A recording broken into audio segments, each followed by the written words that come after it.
धुळे महानगरपालिकेच्या सार्वत्रिक निवडणुकीनंतर येत्या 6 जानेवारी रोजी महापौर उपमहापौर या पदासाठी निवडणूक होणार आहे। या संदर्भात भारतीय जनता पक्षाकडून अधिकृत उमेदवारी अर्ज दाखल करण्यात आले आहेत। भाजपकडून महापौर पदासाठी मायादेवी परदेशी तर उपमहापौर पदासाठी ज्योत्स्ना पाटील यांनी अर्ज दाखल केला आहे। धुळे महानगरपालिकेत भारतीय जनता पक्षाचे एकूण 50 नगरसेवक निवडून आले असून भाजपकडे स्पष्ट बहुमत आहे। या पार्श्वभूमीवर महापालिकेत भाजपचाच महापौर निवडून येणार असल्याचे संकेत आहेत। याबाबत माहिती देताना आमदार अनुप अग्रवाल यांनी भाजपच्या बहुमतामुळे पालिकेची सत्ता पक्षाकडे कायम राहणार असल्याचा विश्वास देखील यावेळी व्यक्त केला।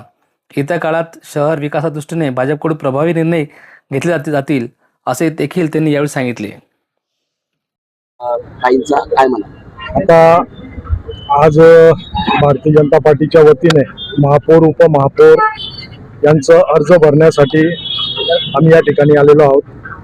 आदरणीय मायादेवी परदेशी यांचं महापौर पदासाठी आणि ज्योत्स्ना प्रफुल्ल पाटील यांचं उपमहापौर पदासाठी या ठिकाणी आम्ही अर्ज भरण्यासाठी आलेलो आहे। आदरणीय महाराष्ट्राचे मुख्यमंत्री देवेंद्र भाऊ फडणवीस, प्रदेशाचे अध्यक्ष आदरणीय रवींद्रजी चव्हाण, उत्तर महाराष्ट्राचे आमचे नेते आदरणीय गिरीश भाऊ महाजन आणि आमचे नेते या जिल्ह्याचे पालकमंत्री आदरणीय जयकुमार भाऊ रावल, जिल्हा अध्यक्ष गजेंद्र शेकांपळकर आणि सर्वच पदाधिकारी नगरसेवक यांच्या समवेत आम्ही या ठिकाणी महापौर उपमहापौर पदाचा फॉर्म भारतीय जनता पार्टीच्या वतीने या ठिकाणी भरणार आहे।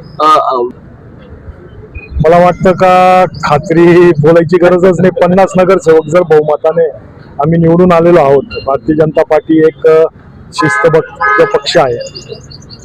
प्रदेश अध्यक्षांचा आदेश तो आमच्याला ऑलरेडी येऊन गेलेला आहे। त्या हिशोबाने विजय 100% भारतीय जनता पार्टीचा जो शिवसेनेला आजच शुभेच्छा देतो।